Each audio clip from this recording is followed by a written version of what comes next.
Greetings and salutations. Well, it is definitely fall. September 25.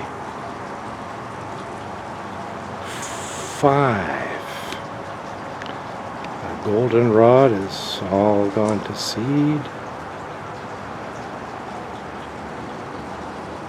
The Joe Pye weeds are still blossoming, but we're coming to an end. And just generally the Lester bed is shutting down for the winter. Everything is blossomed. Oh, we have some coneflowers. We still have some prairie coneflowers, yellow prairie coneflowers. That's positive to see. But generally we're coming to the end.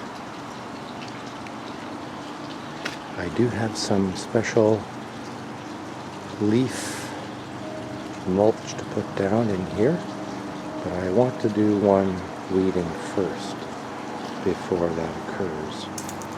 I've decided to make the path to the side of the house here, and this will be the path to the drain pipe and also to the gas. And a couple of things back here is that this is all hogweed, Snow the Mountain, and I am going to remove it because what it's starting to do, this is the best spot right here. You can see it's creeping into the native plant beds, and that's a no-no. I want the native plants to be in there, nothing else. This material here is from my new chipper shredder, and it's pretty good. There's the pieces of this was tree bark, or a tree. A big branch that broke off of the city's ash tree, and I shredded it so it was green leaves. The leaves amazingly went right through the chipper shredder, almost unscathed, and that's why you see leaves mixed in with this chipper shredder material. In fact, it looks more like dead leaves until you look closely. But the majority of it is indeed chipper shredded branches. It was quite a big branch too. So everything is starting to go to sleep. We've had lots of rain, so everything is in good shape for next year. There's the Snow on the Mountain I want to remove from this part of the garden. So we're coming to the end.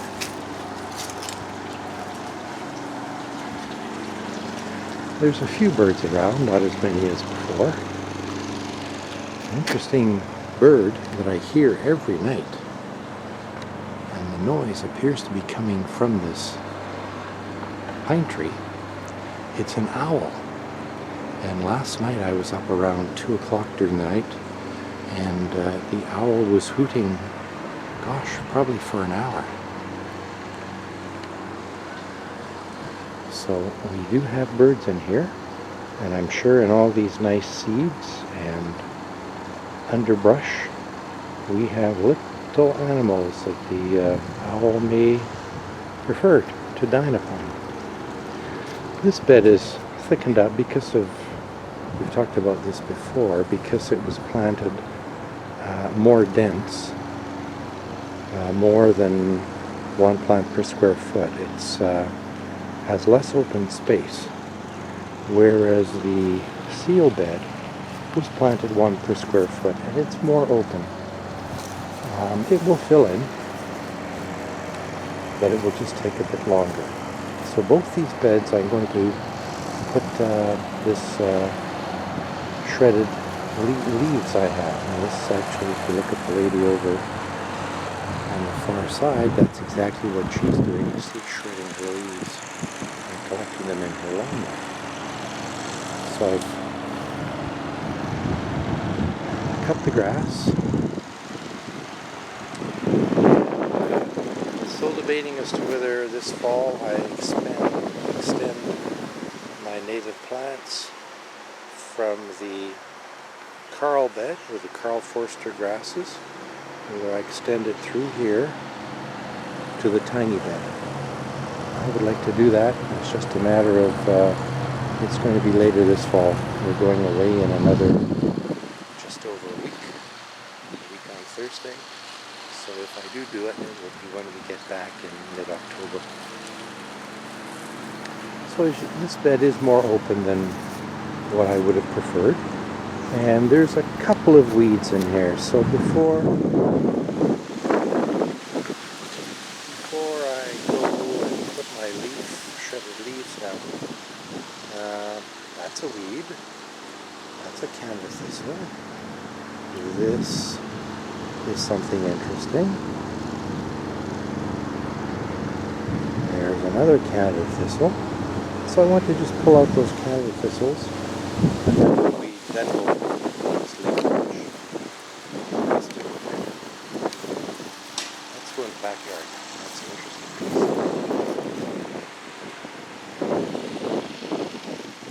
Oh, the roses. We've had the, I'll say the last roses of summer. And actually, they're looking quite nice.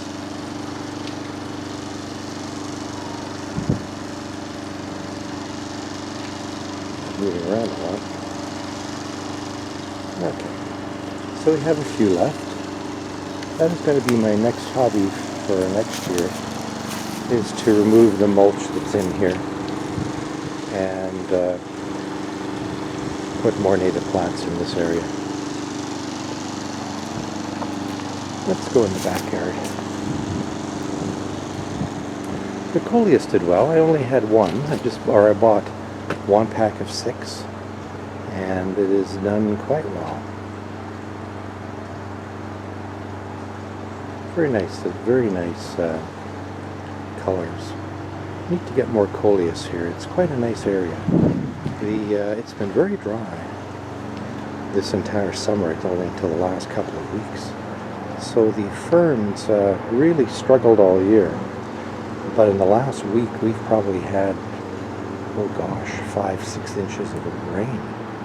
So there's lots of moisture in the ground that these ferns will grow down and seek out. Let's go in the backyard. I've decided to put a lock on the door now, or on the gate. So it's just a little bit easier, just more comfortable. I've got some interesting tools, and I wouldn't want them to walk away.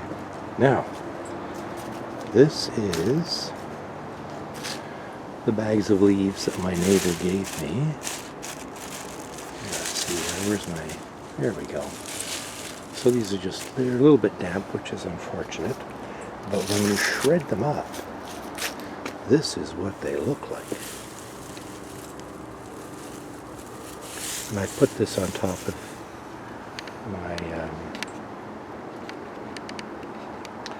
my compost that I'm finishing off. There's not much green stuff in here to rot down, but it is sitting at between 80 and 90, so it's not the hottest thing, but it will be fine. It will chug away. This compost will be ready next summer to move into various gardens. So I had 4 bags, or actually 8 bags of these leaves. I have 1 bag left to shred, and here's the result.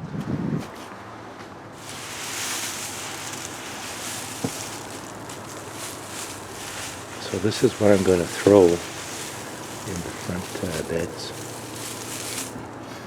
And of quite looking forward to that. I may run it through the leaf mulcher again just to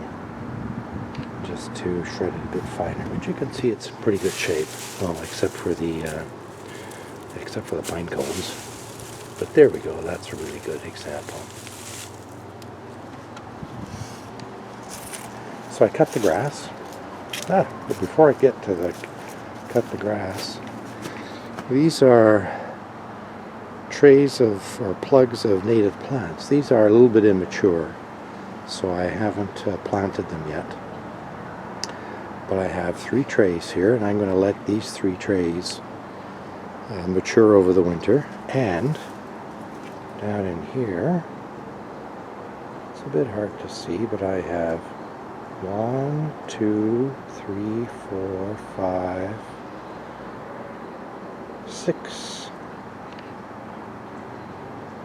trays of that I can put plugs in, and I have 4 bags of soil.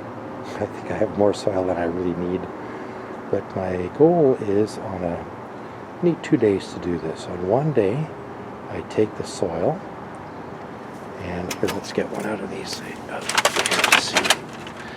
Oops.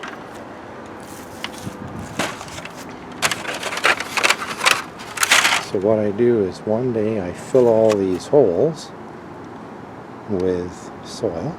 That's a nice minor task. And then the subsequent day, then I will plant the seeds that I have. And here's what the seeds look like. Let's look at this one. Once they do sprout, this is white cornflower.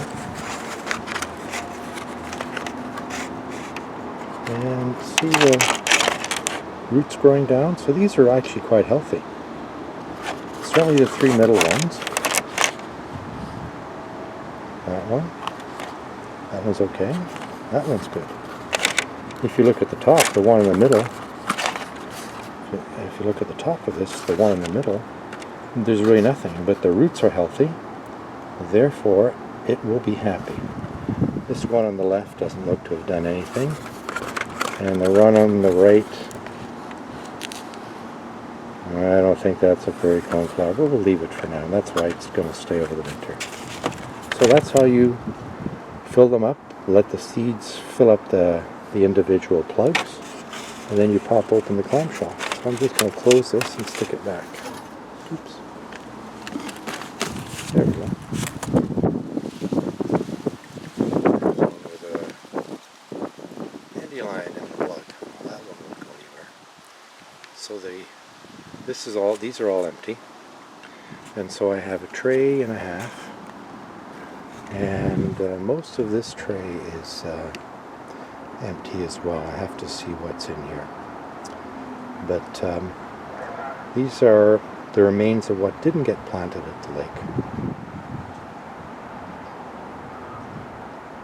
So I will have 1, 2, 3, 4, and 6 trays is 9 trays of plugs. That's about, if I had to purchase those, that's about $1,000 worth of plugs.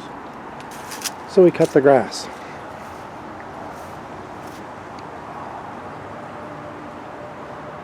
I really don't like grass. I like that it's green, but I really am not interested in cutting it. Things are very wild. It's coming to the end of the year. I do have to prune off the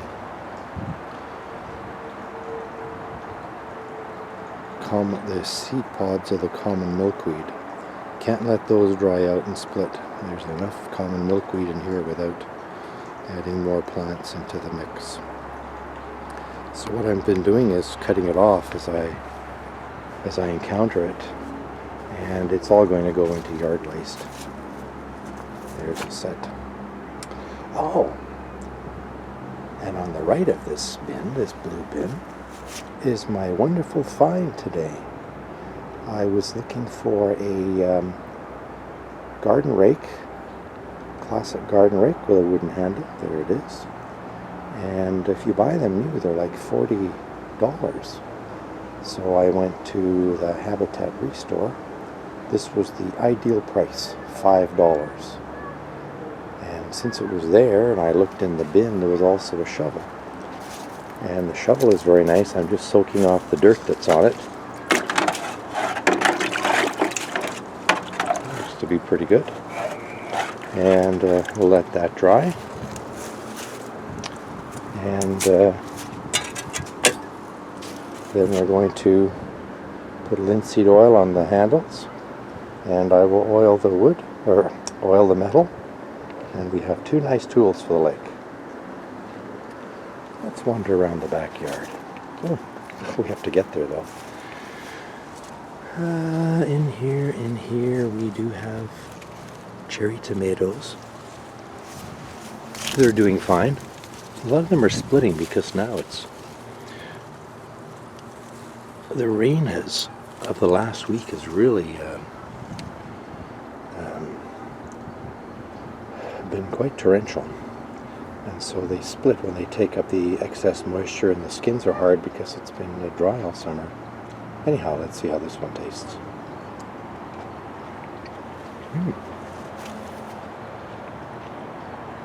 Very nice.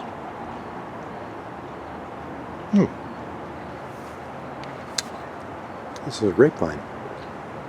And what I want to do, this is the first year for it, so what I want to do is trim it off properly.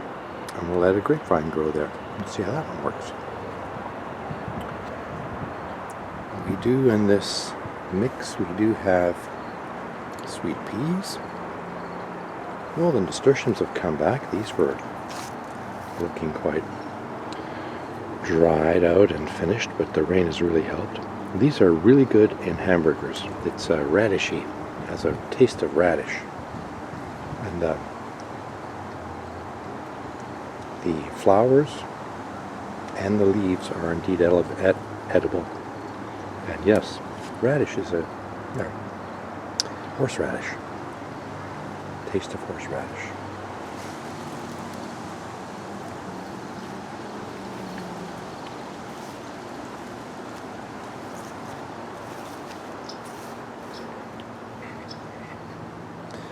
The haskap did very well this year. Had lots of berries. I'm thinking next year in this corner of the deck, I may introduce a Concord grape, one that is sweeter than the grapes we have right now. And I may train it to come up this side and then along this way and replace the vines that are on these first stringers, because these are they're okay, but they're fairly tart grapes. I'm not sure what type they are. I purchased them years ago when I never kept track of those things. Goldenrod. I thought this was shorter, but the lady from Prairie Original said, well, the first year it can be really quite vigorous to get established. Gee, I hope so, because that's almost 4 feet tall. That's 1.5 meters tall. Oh, and in here we have let's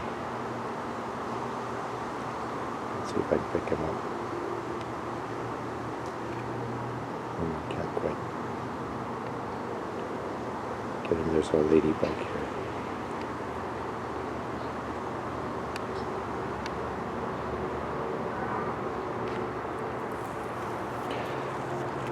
It's a dark, cool, wet day. Earlier this week, this is Wednesday, on Monday it was almost plus 30. And every plant, and particularly the Joe Pye weed, which we have here, and to the left, which we have here, and over, if I can focus on it, there it is. Here is sedum.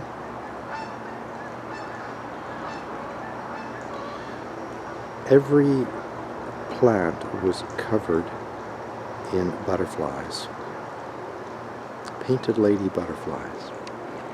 So we have there's a lot of butterflies this year. Diane's garden has done very well. Now this will be going inside in another couple of weeks. And certainly all... Oh gee, look. These are succulents. They're soaked. Succulents are supposed to be living in cold, dry, hot, cold in the winter and hot, dry deserts in the summer. Now, we have some gourds. I don't remember what type, but the smallest one is probably the best to work with. That will be split it in half, clear out the seeds, and then slice it into individual crescent slices. And you mix it with olive oil and Parmesan cheese and salt and pepper, and then you lay it on a baking sheet and just bake it. And you can eat the flesh inside and the skin as well. So we have 3 of those. For us, that's a lot of baked squash.